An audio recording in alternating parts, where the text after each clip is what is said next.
Amidst the turmoil of my mother's final days, my girlfriend seized the opportunity to betray me. She sought comfort in the arms of a stranger who had recently infiltrated her friend group, knowing well that I would be preoccupied with my mother's impending demise. The heart-wrenching scene of their infidelity unfolded before my own eyes as I stumbled upon their clandestine liaison. They remained oblivious to my presence, affording me the time to craft a plan for their utter ruination without a whisper of my involvement. Welcome to the Am I the Fool YouTube channel, where you'll uncover more of my personal stories. Subscribe and don't forget to hit the notification bell to stay updated on my tales. But let's rewind a bit. When I was 18, my life took a sharp turn. My father suffered a debilitating stroke, rendering him unable to work or even drive. Stepping into the role of his primary caregiver, I shouldered this responsibility as my mother worked a demanding job to sustain our family. Tragically, exactly a year from the day of his stroke, he succumbed to a triple bypass surgery. This devastating loss shattered me. I had been living a sheltered life, deeply rooted in my religious upbringing, but with my father's passing, a new chapter began. With dreams of college on the horizon, I needed to finance my education since I didn't qualify for any loans. I embarked on the path of part-time employment, bearing the weight of financial responsibility. At the tender age of 19, I ventured into the world of alcohol, substances, and relationships, all previously foreign territories. In the midst of this transition, I encountered a character named Benji at a party.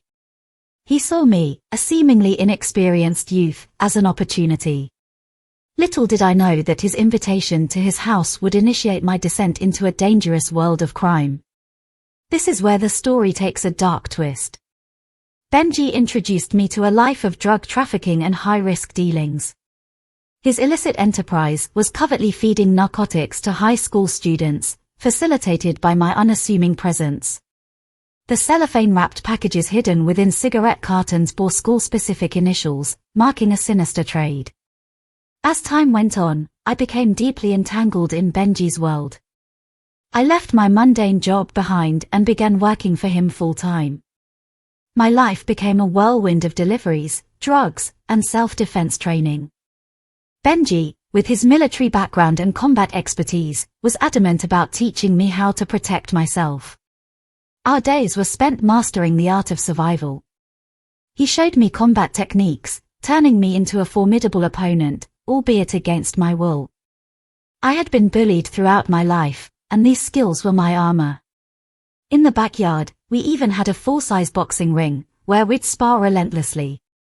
It was a grim existence, but I knew how to stand my ground. As I immersed myself deeper into this underworld, I continued my college education, self-financed by the income one garnered from my illegal pursuits. My mother, unaware of the source of my newfound wealth, was proud of my financial independence. What my mother didn't realize was that my earnings exceeded her own monthly salary within a single week. The path I had chosen allowed me to pay for my tuition and books, although through a morally questionable means. Not all stories of those who tread the shadowy path are as bleak as one might assume. In my case, I was utilizing the ill-gotten gains to better myself and secure a brighter future. I wasn't living lavishly, nor was I conspicuous. I maintained a low profile, blending into the background. With a bachelor's degree under my belt, achieved in a mere 3 years, I pursued further studies. My initial ambition of becoming a lawyer was swayed by the corrupt figures I had encountered in the world I inhabited. I decided to explore law with the goal of becoming a jury consultant. This profession involved the meticulous selection of jurors for legal cases, a far cry from the courtroom drama depicted in popular culture. If you're curious about my journey and my evolving role as a jury consultant, subscribe to Am I the Fool and activate notifications. I have more stories to share. Working at a prestigious law firm, I delved into the background research of potential jurors. My team and I would dissect each juror's history, helping attorneys to understand who sat in judgment of their clients. The information I accessed was legal, obtained through reputable background data sites. My firm was highly regarded, and our work contributed to the success of numerous cases. In a world filled with intrigue and paradoxes, my life straddled the line between legality and darkness. But sometimes, even the most chaotic paths can lead to unexpected destinations. In the more recent chapters of my life, I reconnected with a high school friend, Shayna, whose presence reignited long-dormant flames of attraction. We shared a secret. Each of us had harbored a silent crush during our school years, too timid to voice our feelings. With a story that doesn't warrant a detour into unnecessary details, Shayna and I evolved from close friends to deeply enamored lovers, crafting a shared vision for our future. Our past relationships had left us scarred. Mine, in particular, had transformed me into an emotional void. The wounds ran deep, and I had steered clear of dating by choice. My previous partner, Allison, had committed acts of cold-hearted treachery that tore our relationship asunder, shattering my life. But then Shayna came into my life, a beacon of hope, a testament to the transformative power of genuine love. She was the love of a lifetime, and in her presence, I discovered the hollowness of past relationships. Our connection was extraordinary, transcending the ordinary realms of love and companionship. Yet, 5 years ago, I woke up to a chilling realization: Shayna was not beside me. My initial nonchalance soon transformed into alarm when I stumbled upon her lifeless body in our laundry room. A state of panic engulfed me as I cradled her lifeless form. Rigor mortis had already taken hold, etching a haunting expression of agony on her face. The 911 call was made, although deep down, I knew she had already transcended beyond the reach of medical intervention. I shudder to revisit the details of that night, as detectives cast suspicious eyes upon me, suspecting foul play or overdose. Hours felt like eternity as they scrutinized our shared life. My own ordeal was mirrored by Shayna's devastated mother, as we grappled with the unfathomable loss. The following day, I accompanied Shayna's mother to her neurobiologist, who specialized in epilepsy, a condition Shayna had battled. The doctor speculated that she might have succumbed to SUDEP, an acronym that had never crossed our paths before.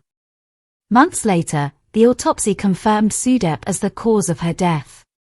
These were somber days, marked by an overwhelming sense of grief and disbelief. Devastation fails to encapsulate the anguish I bore during this period. For many months, I drifted in the sea of sorrow, contemplating ways to end it all. Yet, the weight of responsibilities, including my aging mother's well-being, prevented me from acting upon these impulses. I withdrew from friends and extended family, channeling all my strength into sustaining my job and taking care of my mom. Exercise became my sanctuary, and martial arts, like Krav Maga, provided an outlet for my anguish. The thought of dating never entered my mind, and I believed it to be a futile endeavor. Shayna was a rare soul, and our connection was a unique blend of souls that I deemed irreplaceable. 2 years passed, and a chance meeting brought Angie into my life. We began as friends, but as I slowly unveiled the scars of my past relationships, our bond deepened. Her sympathy and support grew into affection, and we evolved into a committed couple. A reluctance to share the darker chapters of my history with Angie clouded our burgeoning relationship. Shayna's acceptance had been an anomaly, and I refrained from hinting at this to Angie. Life with Angie was harmonious, and we even contemplated moving in together. She resided in a town 30 miles away, making occasional visits our only source of physical connection. When my mother's health began to deteriorate, I informed Angie that our time together would be curtailed. Her understanding reassured me, as she promised not to let distance weaken our bond. My concerns were laid bare, and I even gave Angie the freedom to explore other possibilities should she wish. Angie, however, affirmed her commitment and assured me that no one could take my place in her life. Initial rounds of chemotherapy seemed to pass without grave side effects, and life held a semblance of normalcy. It wasn't until months into the treatment that my mother's condition took a drastic turn for the worse. Angie was my confidant and support system, with our conversations spanning the entire day. I was the one initiating most of our interactions, although it was a fact that escaped my attention at the time. One day, with my relatives tending to my mom, I made the journey to see Angie. She was out with friends, and I was heading to join them. However, as I arrived at the rendezvous, I couldn't ignore the unease that settled within me upon encountering a new face, Will. Something about him didn't sit right with me, a gut feeling that whispered of his dubious character. My experience in the world of crime gave me a radar for shifty individuals. I monitored him from a distance, all the while engaging cordially with Angie and her friends. Though Angie's life seemed unchanged, my instincts hinted at something awry with Will. I did my best to dismiss the feeling, chalking it up to irrational jealousy, as I interacted with everyone, only slightly unsettled. Angie and I spent that night together, oblivious to the unfolding undercurrents. Before retiring for the night, I casually inquired about Will's abrupt departure from the restaurant earlier, and to my surprise, Angie professed no knowledge of his presence there. The eatery nestled within a bustling strip mall, making it plausible for him to emerge from one of the neighboring businesses, unseen by Angie or her friends. Without dwelling on it further, I once again spent the night at her place before returning to my own. Around noon the following day, my mother's condition took a turn for the worse. The ordeal led to her hospitalization due to pneumonia, her already fragile state exacerbated by the chemotherapy. For 3 arduous weeks, a barrage of medications via NIV was administered, yet her health deteriorated with each passing day. The physicians finally delivered the grim prognosis: at most, she had a week left. Recognizing her wish to depart from this world outside the sterile hospital walls, arrangements were made to bring her home with the assistance of hospice care. When everything was set, we welcomed her back home. Though frail and conscious of the limited time remaining, she found comfort in the familiarity of her home. Her fear was accompanied by a readiness to reunite with my father, who had been gone for far too long. I reached out to a cousin to temporarily care for my mother, providing me with a brief respite.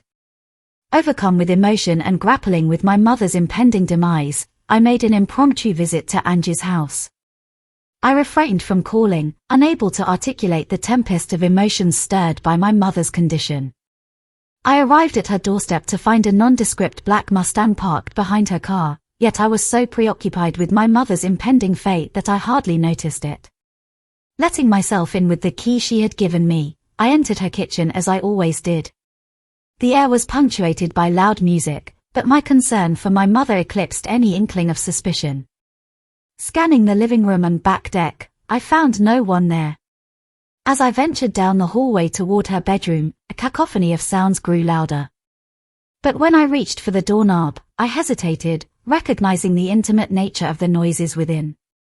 My heart sank even further as I retracted my hand, unwilling to confront the distressing scene on the other side. Adjacent to her bathroom, a guest room provided a path into her bedroom, its door ajar and the dimly lit room offering a voyeuristic view. The sight that met my eyes was a disheartening tableau of Angie and Will, their naked forms engaged in an act of intimacy, oblivious to my presence. A tumult of emotions surged within me. My initial impulse was to charge at him with the intent of rendering his actions regrettable. Yet, the need to protect my mother and keep my life in order curbed that impulse. I retreated, my anger vibrating through me as I stepped back, trying to control my fury. Back through the guest room, out of the house, and into my car, I drove away, tears streaming down my face. Sitting in my car, sobbing uncontrollably, I grappled with the betrayal I had witnessed. Although my mother's impending fate was the most pressing concern, I couldn't shake the feeling of deception that gnawed at me.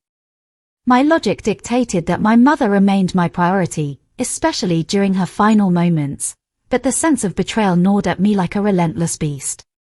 The rage building inside me was unlike anything I had ever experienced, and I had known plenty of anger. Contemplating the idea of calling Angie to confront her, I realized that her indifference to our relationship's sanctity during my mother's final moments rendered an outpouring of profanity inconsequential. My duty was to ensure my mother's comfort, and I couldn't afford to jeopardize that with confrontations. Having made sure my mother was comfortable, I retreated to my childhood room, where I endured a night of restless sleep, interspersed with fits of tears. Morning brought with it the shrill ring of my cell phone and Angie's name flashing on the screen. I ignored the call and fought the urge to hurl the device against the wall. I ventured into my mother's room, where the profound effects of morphine sulfate had plunged her into a deep slumber. Summoning the strength to text Angie, I crafted a brief message, explaining my current preoccupation with my mother's condition and expressed an intent to call her later. Following an attempt to nourish myself with food I had no appetite for and a mandatory shower, hospice nurses paid us a visit. Their solemn verdict was that my mother had, at most, 48 hours left to live. I expressed my gratitude, and then retreated to the backyard, attempting to maintain my composure amid the overwhelming storm of emotions. As I sought solace, I sent a text to Angie, informing her that my mother's condition had remained unchanged. Her presence, however, was the last thing I desired. My sole focus was to ensure my mother's final moments were serene. The next afternoon, just shy of 4 p.m., I stood by my mother's side as she took her final breath, her life slipping away. The following days were a blur of arrangements, meetings with the pastor, and final preparations for the church service and burial. Yet the intrusive images of Angie and Will persisted, a haunting presence that deepened my fury with each passing moment. Although my primary concern remained my mother, my emotions were entangled with a profound sense of betrayal. My anger reached unparalleled heights, surpassing any previous experiences.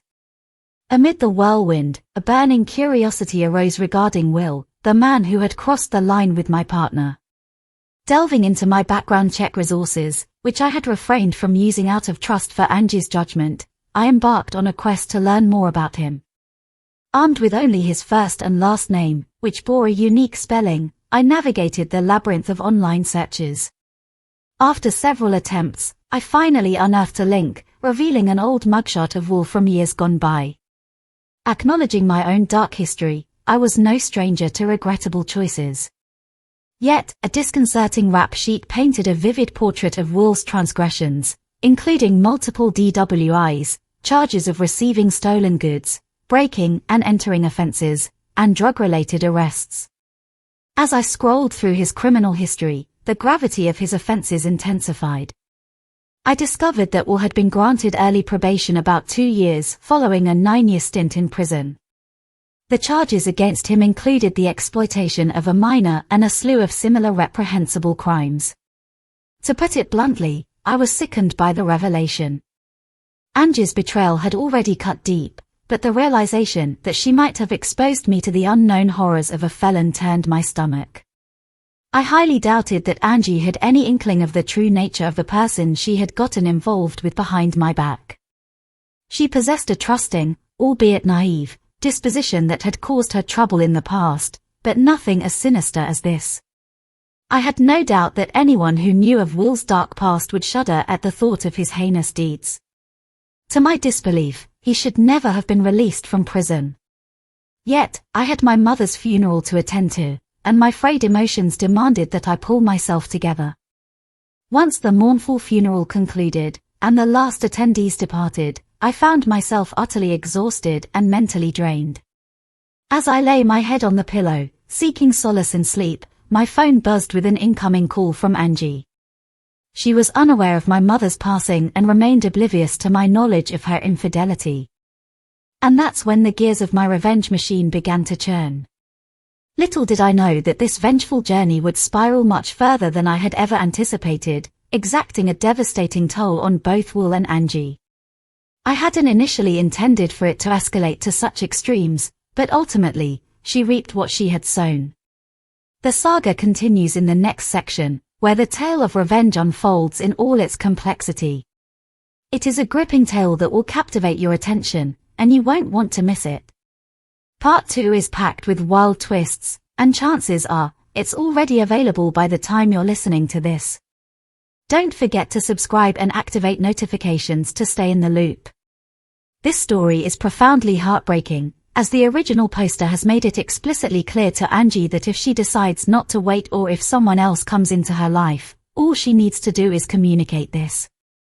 But her insatiable desire for both worlds unraveled the fragile fabric of this guy's life as he grappled with the agonizing loss of his mother while bearing witness to his girlfriend's betrayal with a virtual stranger. The narrative brings to mind the raw emotions portrayed in movies like SLC Punk, but with a crucial difference. In this story, the OP doesn't immediately resort to violence, as you might expect given his extensive fight training. It's intriguing to see how the mention of subak, an ancient Korean martial art, ties in with the plot, stemming from the guy's service in Korea. It's important to note that Angie had the option to be straightforward about her feelings or intentions.